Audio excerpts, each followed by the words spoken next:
Hey y'all, hey friends. Welcome. I'm Betty Smoot Madison. Welcome to 31 Days to Wise, and we are on day 26.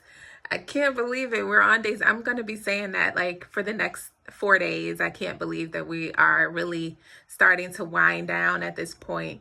I'm going to miss y'all after. I'm going to have to find something else to do after this 31 days is up. We are on day 26. And today's message is your enemies will be exposed. Your enemies will be exposed. And I'm going to start with Proverbs 26, 24 through 26. This is the message version. It says, your enemy shakes hands and greets you like an old friend, all the while conniving against you. When he speaks warmly to you, don't believe him for a minute. He's just waiting for the chance to rip you off. No matter how cunningly he conceals his malice, eventually his evil will be exposed in public. Okay? That's all I need to hear.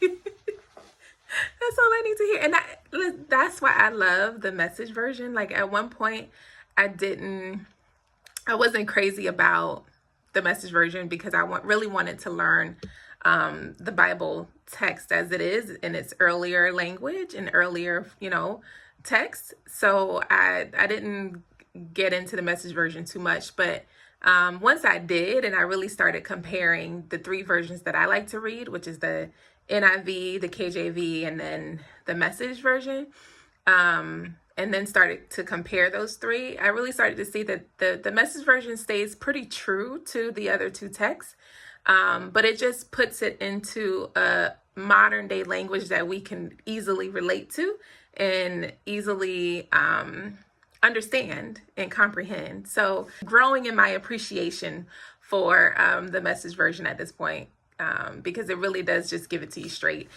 So chapter 26, Proverbs 26, just reminds us that we don't respond to the foolishness with foolishness, right? Sometimes it's not even worth responding because your wise response, the enemy won't be able to understand that. They won't be able to interpret like your wisdom. It would be like a totally different language to them. And so the foolish mind is not going to understand the wise mind. All right. And it's not worth returning the foolishness with foolishness. Adding more foolishness onto foolishness just results in more foolishness. Right. So it's not, wise people don't engage in foolishness. But then it's also not, it's not really worth your time and energy and effort to try and respond to them with wisdom. Because your enemy is not going to understand that. Your enemy is not going to understand that. So what's the middle ground? The middle ground is nothing. You respond to your enemy with nothing. You give your enemy nothing. Give them nothing for them to be able to feed off of.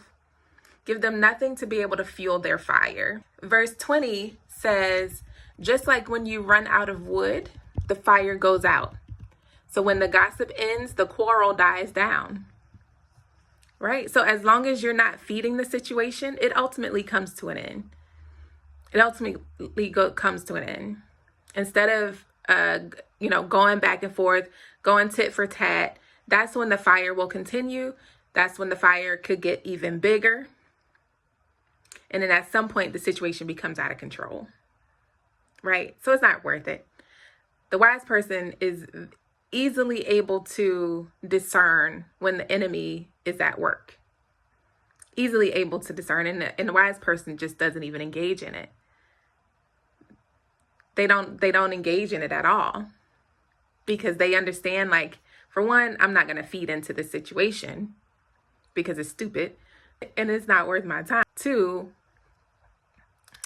I can't speak my language to someone that doesn't understand my language. So then I'm not going to bother. The enemy is not going to understand you being unbothered. They won't get it. And one thing about people who operate in the enemy's camp is they are very short-sighted. They don't have long-term plans. They don't have long-term plans for their schemes. They operate in the right now. They operate in what's happening today and right now in the moment. So they don't have backup plans for if the first plan fails.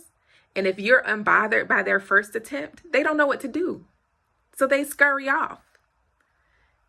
They don't know what to do with that.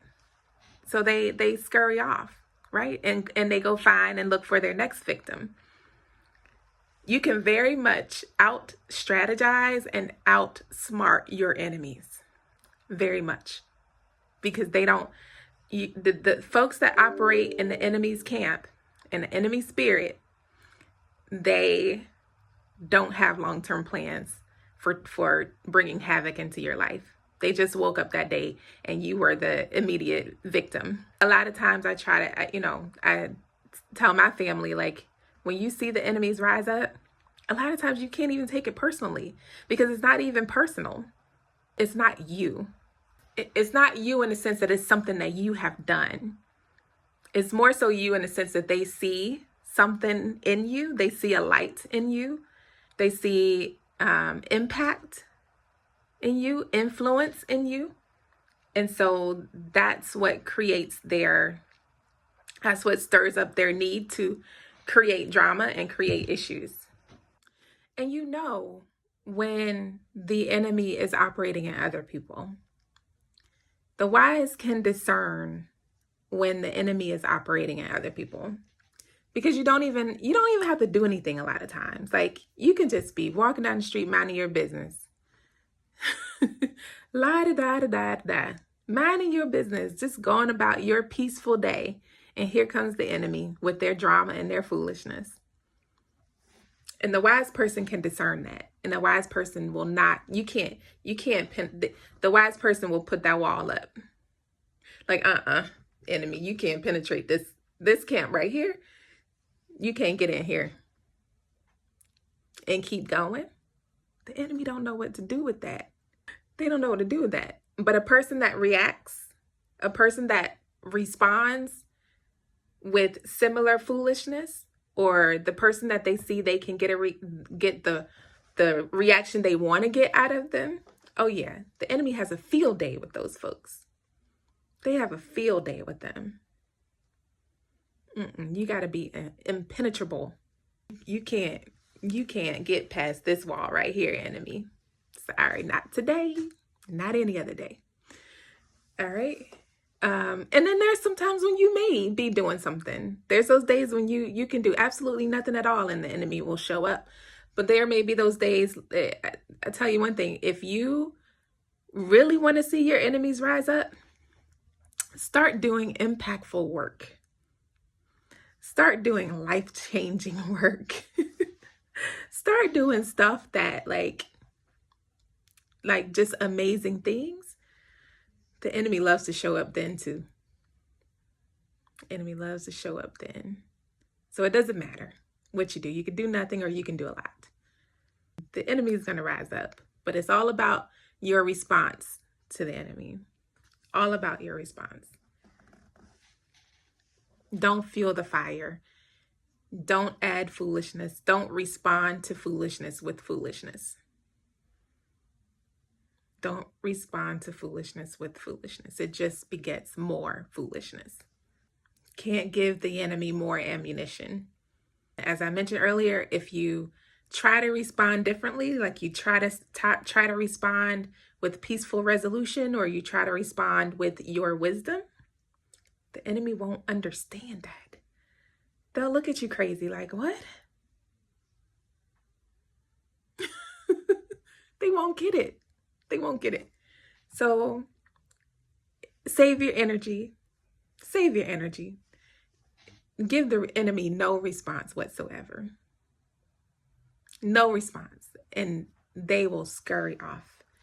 And ultimately, as the word says, their motives will be exposed. Ultimately, you don't have to even lay a hand in it. Their motives, the enemy's motives will always be exposed. Always. Guarantee that. All right. So that's the message for today. Day 26. All right, y'all. I will see y'all tomorrow for day 27. Bye. 31 Days to Wise. See you later.